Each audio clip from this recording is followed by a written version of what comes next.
Hey, Bernie Gambano. M-O-O-N. That spells kiss my ass.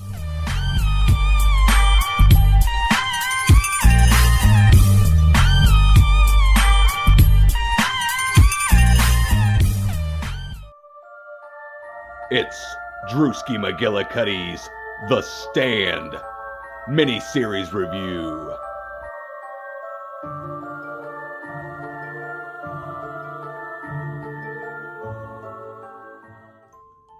Hey everybody, it's Drewski McGillicuddy, and that's right, Bernie Gambano has been harassing me. No, I'm kidding, he hasn't necessarily been harassing me, but he's left comments saying, you should review this, you should review this, you should review this. And he had a point. So I reviewed The Stand miniseries from 1994, starring Gary Sinise, Molly Ringwald, and a bunch of other people that you might remember from the late 80s, early 90s. Like, it's got the guy from Coach, M-O-O-N, that spells the guy from Coach. Bill Fagerbakke. Oh, Bill Fagerbakke. I'm going to remember that. And Rob Lowe. Oh, yeah. And it's got sexy Rob Lowe. I mean, damn, that was a good-looking motherfucker, wasn't it? Ray Walston. Anyway, let's talk about it, okay? So, I've never read the book. Look at this fucking thing. Like, real quick. Hopefully I don't knock nothing over. But look at this motherfucker right here. That's longer than the fucking Bible, and this ain't even the real. Is this the 1,200 page? It's 1,100. Well, they had to cut out 100 pages, and that's the thing about no, this that's thing. actually the re-release that was unabridged. Okay, whatever. Anyway, I thought it was gonna break the shelf. It weighs like 50 pounds. Anyway, it was originally a 1,200 page novel, and back in the day, they didn't have glue that could hold 1,200 pages together, so he had to cut, 400 pages out of it? Roughly, yeah. And then eventually it came out with, I guess that. So this book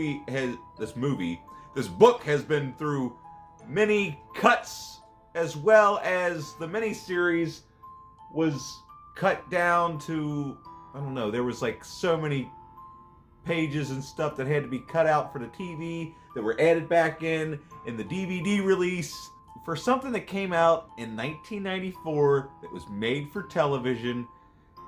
God damn. You know what I mean? I mean, god damn. This should have won all the Emmys because the acting is solid all across the board except for, now she tried to make excuses for her, Molly Ringwald. Just her, I don't know if it's her character overall or if it's her performance. It's just the movie or the book, or we're going to talk about the movie because I didn't read the fucking book. Anyway, god damn. Let's start from the beginning. The plague.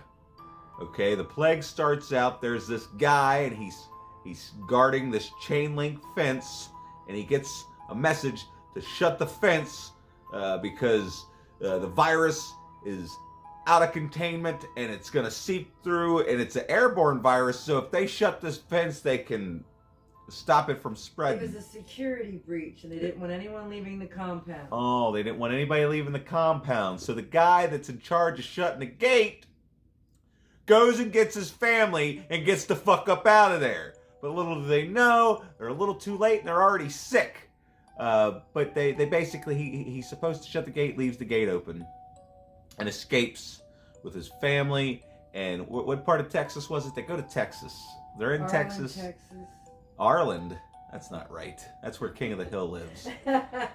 Anyway, so they're in like one of the hundreds of thousands of towns in Texas. You know how big Texas is?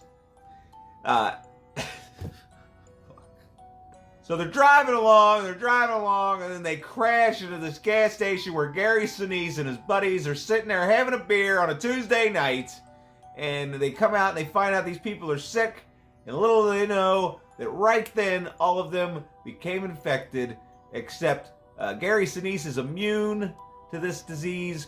Stu. Oh, his name's Stu? Let's just call him Stu. Let's just call him Stu. You're ruining my review. I'm not.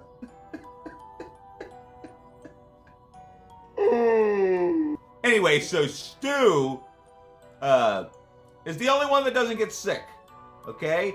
And then the next thing you know, the military's knocking on his door like, hey, you're coming with us. And he kind of tries to resist, but they're like, hey, we'll shoot you.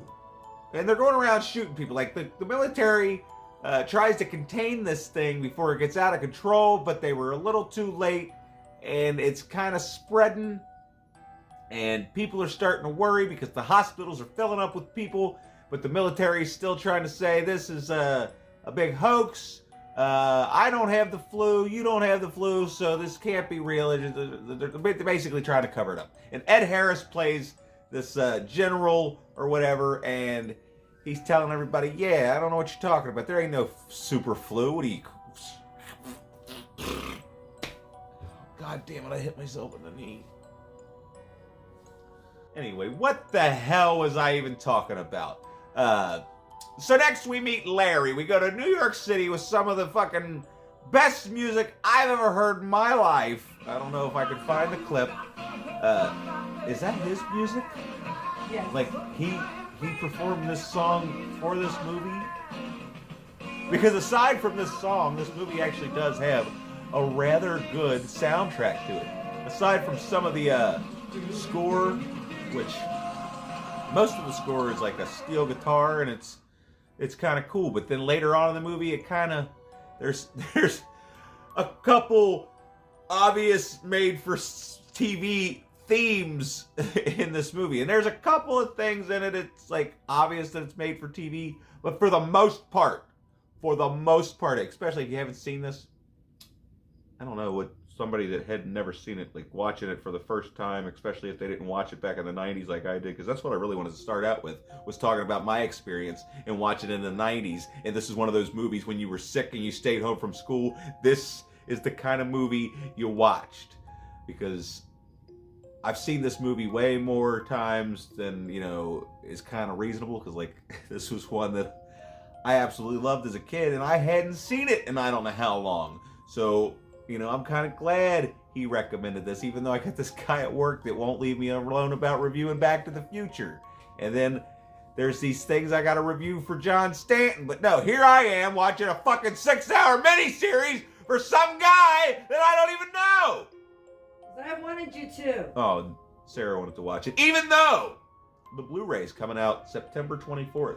Or 29th? 24th? 29th? Look, it says right there.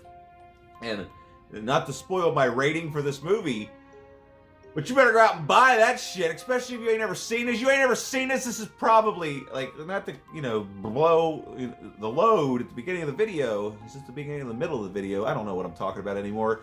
But basically, this is probably, aside from, like, the Shawshank Redemption and the Green Mile, those are, like, exceptions. Like, we don't count those. Those are just in their own little world over here, okay?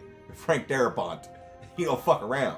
But neither does the fucking director of The Stand, who could have been and should have been George A. Romero. Like, they were, I mean, sure, they could have had this miniseries, which would have been fine, because the guy that directed the miniseries did a hell of a job, because the directing in this is phenomenal. It really is, because this is a 6-hour long movie. We sat there for 6 hours last night watching this movie.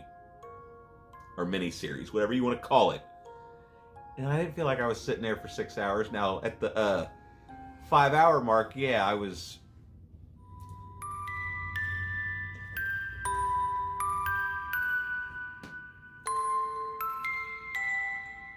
You're falling asleep. Well, you're ruining my, like, montage of me sitting here drifting off. But anyway, yeah, it was hard to stay awake. Even though I was still gripping, like... But that's the thing. That is one thing I will mention. That the first 4 hours is way better than the last 2 hours. But the last 2 hours are still entertaining and keep you moving along. It's just hard to keep your eyes open for 6 hours without taking a break. Because like we literally maybe took 1 or 2 breaks in between the 6 hours that we were watching the movie. That's how fucking good it is. Okay, that's how good it is. But anyway, what we were talking about the movie and what happens, all right? So Larry. Larry in New York City goes to see his mother. He owes some loan sharks some money and all this stuff. But basically, the beginning of the movie is everybody that is eventually going to be immune which will be our main characters. We're kind of building up the characters. You get to know Larry, and then we cut to Molly Ringwald, whatever hell her name is. Fran. And then, she's with her dad, and they're in the garden, and then some nerd comes over and says, "Oh, I wrote a poem for you." Harold. And it got published. Oh, yeah, Harold. And he's Parker Lewis Can't Lose, which is funny. I don't fucking know. It is. It would have been way funnier back in the 90s. Anyway, so the beginning of the movie, which is the plague, is showing how the plague spreads, how the plague starts, and this always inspired me to the structure that I would want to do my zombie movie, like how it slowly starts. These people are sick, and then the sick people start dying, and then we go into full-on the government being in denial and saying, I don't know what you're talking about, you people are crazy. And then we got to go quarantine this entire town. And the sheriff of this town happens to be Joe Bob Briggs. And he goes and he realizes, oh shit, something's going on. There's a overabundance of military traffic. He was highway patrol. He was highway patrol, but he calls in to dispatch and starts telling them about the military. And it turns out the military's already there with their guns, gonna kill everybody, unless they keep their mouths shut, basically. So, that's the first hour and a half of the movie, is showing how it spreads, and then it's just... There's no hope. There's no fucking hope. Unless you're immune, you're pretty much fucking dead. Because they got Gary Sinise, they take him to a military facility because he's the first one they realize that's immune to it. They try to run tests on him, and you got to understand how frustrating that's got to be to be locked in this fucking room, and they just keep poking and prodding at him and never really explaining to him what the fuck is going on. They take him to the Center for Communicable Diseases in Vermont. Okay. That's key. Oh, that's key. Because they take him from all the way in Arnett, Texas, all the way over to Vermont. That's a long... Stovington. Anyway, that's all beside the point, okay? But then you got all the... You're going around meeting all the other characters, but my favorite character, the most interesting character, is Stu, played by Gary Sinise. But then you got Fran and her dad... and everybody, and and her dad gets sick, and then she realizes that everything on the news must be true, but she's still kind of in denial, I want to say. And then the funny thing about their storyline is Hugo, or whatever the fuck his name is, Harold, has the biggest boner for Fran, but Fran immediately throws him into the friend zone, and he's thinking, well, now that I'm the last guy on Earth, I might be able to get me some. But it turns out, nope. Because here comes Gary Sinise with his striking good looks, which, later on, that's later. That's later on in the movie. But, yeah. What am I talking about? Anyway, that's the fucking beginning. And then we get to the dream, where everybody starts having these dreams about this old, 106-year-old black woman that still makes her own bread. And I gotta say, this is one of my all-time favorite characters ever put into something, like literature, film, whatever have you. It makes me wish I could read, so I could read her character and see if she's this same person that they got in the movie, because this is legit perfect casting. What's her name? Ruby Dee, who plays Mother Abigail. If this was a major motion picture, she'd have been nominated and won the Oscar for Best Actress, because, damn. And it turns out this is just a 77-year-old woman playing a 106-year-old black woman, and just, I don't know, the prosthetics, the makeup, everything about her character is absolutely perfect. But anyway, in the meantime, while we're having these dreams, that's when we meet Rob Lowe, who is a deaf mute, and except they keep calling him deaf and dumb. Deaf and dumb, which I don't know. I guess people think they're too dumb to talk. I don't fucking know why they call him deaf and dumb. But then we meet Mr. Moon. Tom Cullen. Then we meet Tom Cullen. Colin. Cullen, M-O-O-N. That spells Tom Cullen. It sure And does. he's probably my third favorite character because you got Gary Sinise, or who's Stu, and then Mother Abigail, and then Tom Cullen. And then you got Rob Lowe. But yeah, they're... Oh my God. Anyway, they meet up. And then we get an appearance from the girl from Saw. What's her name? Shawnee Smith. Shawnee Smith is in this movie, everybody. Can you believe it? And right off the bat, you kind of get this feeling that she's been having dreams about somebody else because she's... you just get the feeling that she ain't right. And this is where we start to kind of meet our bad characters. Like, there's this guy that's in, like, everything, and I can't fucking put my finger on it, and I wasn't bothered to look. But he plays Lloyd, who ends up being basically... because everybody's dreaming about Mother Abigail, and then there's other people dreaming about this Dark Man. And the Dark Man is Randall Flagg. Randall Flagg. See, And Lloyd is played by Miguel Ferrer. Miguel Ferrer, that is George Clooney's first cousin. And Yes. he's Rosemary another great... Clooney is his mother. Even though he is a bad guy, and he's a terrible person in this movie, because you're introduced to him, and he just walks up in this convenience store and just starts shooting people. Doesn't ask questions, just starts shooting people. But yeah, even though he's a terrible, despicable person, he is one of the better... I mean, I don't want to say one of the better characters in the movie, because all of the characters in the movie are fucking great. Every single one of them. But he in particular is good. But then, oh yeah, there's Nadine. And Nadine meets up with Larry in the park in New York City, and they become traveling buddies. And one of my favorite scenes is when they come to the Lincoln Tunnel, and she doesn't want to go in, and she tries to take one of her pills, and then she throws her pill, or he takes her pills and throws the pills, and blah blah blah blah blah. Why don't you tell everybody about Nadine and what her character was supposed to be, but ended up being? Oh, the lady that Larry And also, actually try to meets. make a long story short. Don't be so long-winded. Shut up if you would just let me talk. The lady that Larry actually meets in the book in the park is actually like a better-to-do older woman who he hooks up with, and she is a pill addict. And the two of them actually do, get it on and whatnot, and she does kind of get scared. She doesn't want to go through the Lincoln Tunnel. So he goes on without her. And in the meantime, in between time, he loses his flashlight. So then he can't even see who's in there. She sneaks up behind him. He almost shoots her. They get out to the other side. Not what I was talking about. And while they're camping over in New Jersey... No, this is in the book, right? This is in the book. She actually, because she's so distraught and overwhelmed with the way the world is, she actually overdoses on pills, and he finds her there dead in their tent. Yeah.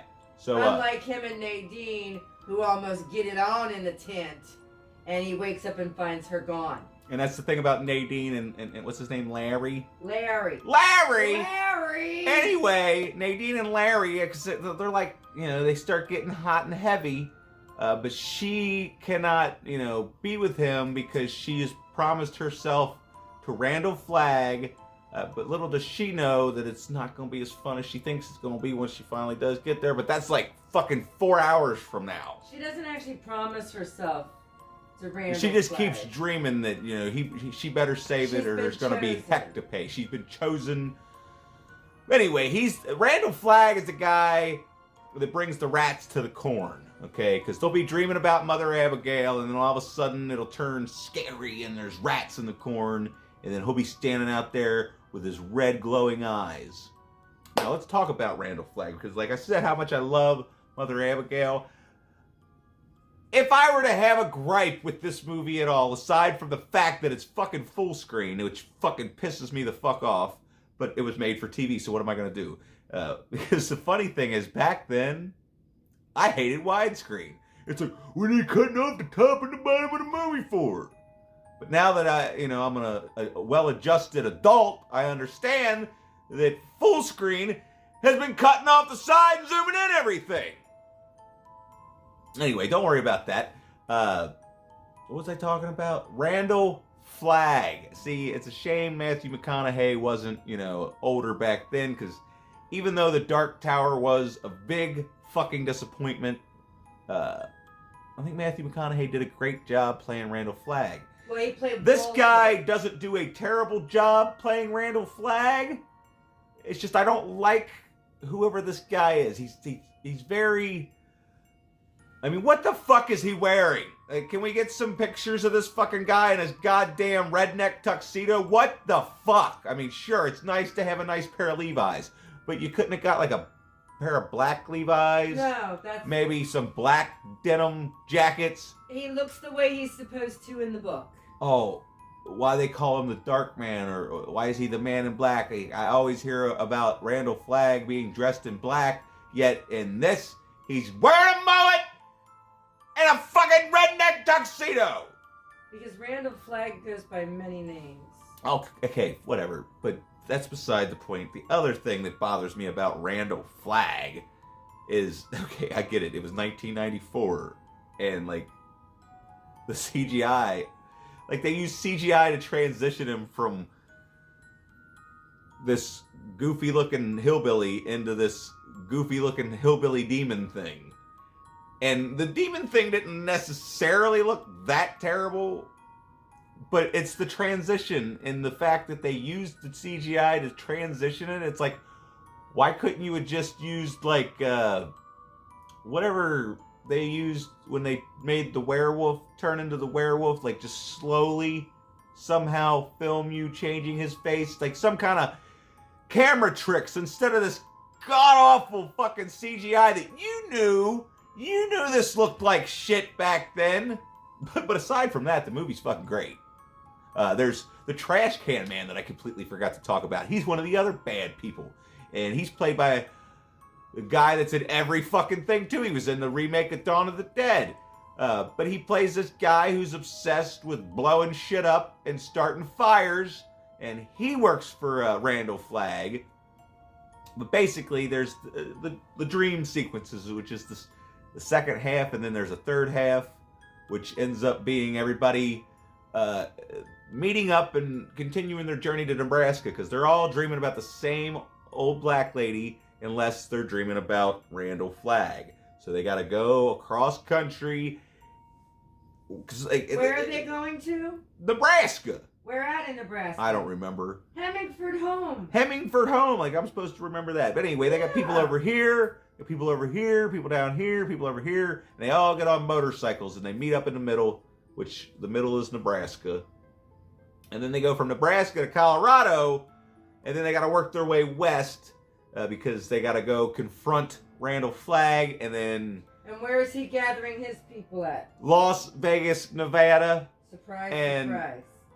We go back to the aesthetics and whatnots of this movie, and how it like, I've always wanted to make a zombie movie like this. Like, let me explain.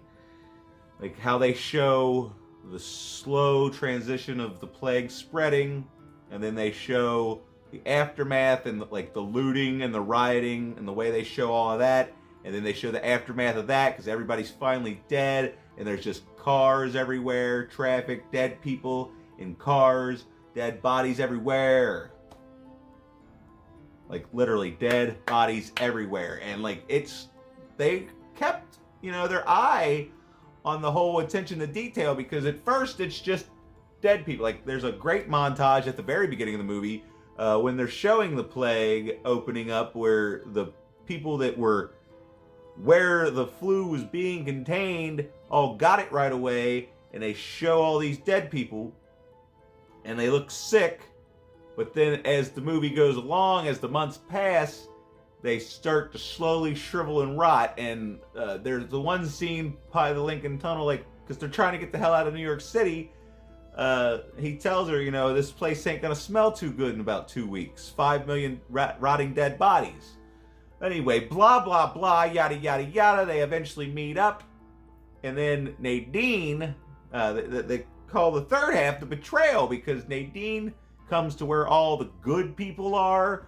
and she tries to persuade Harold into becoming, I guess, bad, because Harold's got this thing for Fran, and then Fran and Stu hook up, and then like there's so much shit going on in this 6-hour-long miniseries, and none of it ever seems slow, redundant, or boring. Like, the whole thing is absolutely wonderful.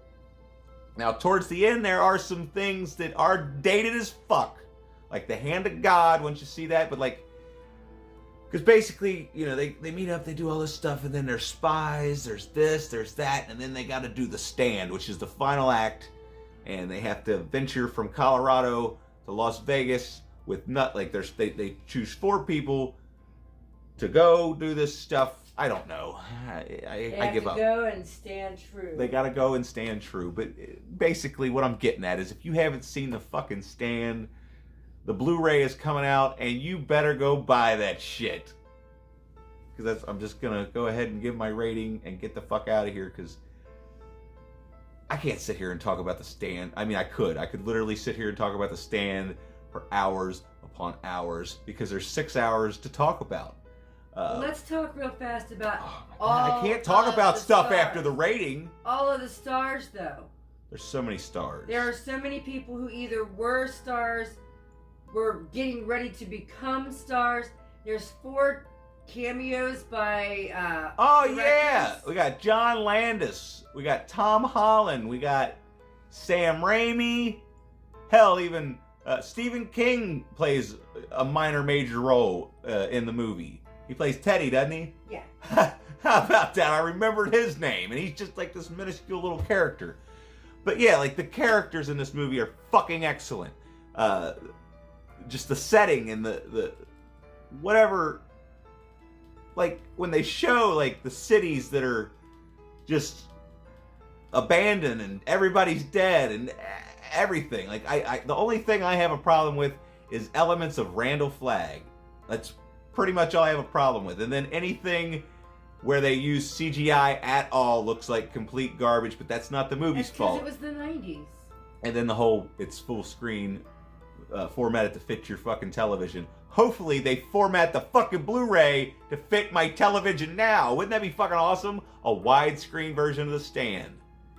In like crisp Blu-ray quality. Oh god, it's gonna be so good, everybody. You don't understand how good this fucking shit is. It really is like one of the best Stephen King adaptations, and if they ever do decide to make it a Kareem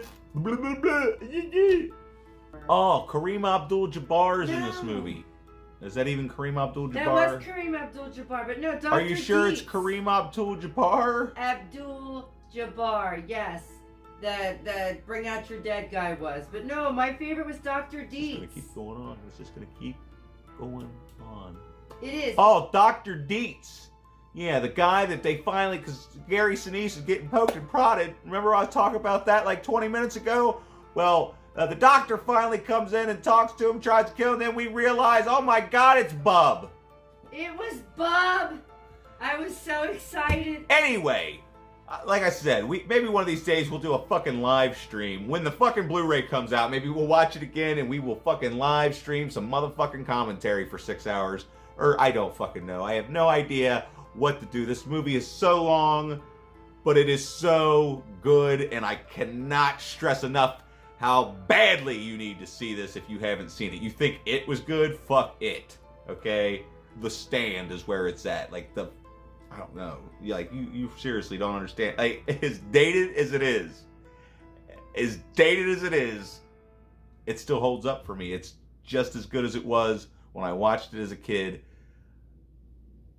I don't know what else to say other than please go buy this fucking Blu-ray, unless you can find the DVD real quick, or possibly watch it on a streaming site. But you have got to see. You think you know something, blah blah blah blah blah. I don't know what I'm talking about anymore. Just go watch the goddamn Stand. I've got to go. And then I almost forgot about the lichen and such, so that, you know. Ring that bell. I'm never gonna get any better at this shit.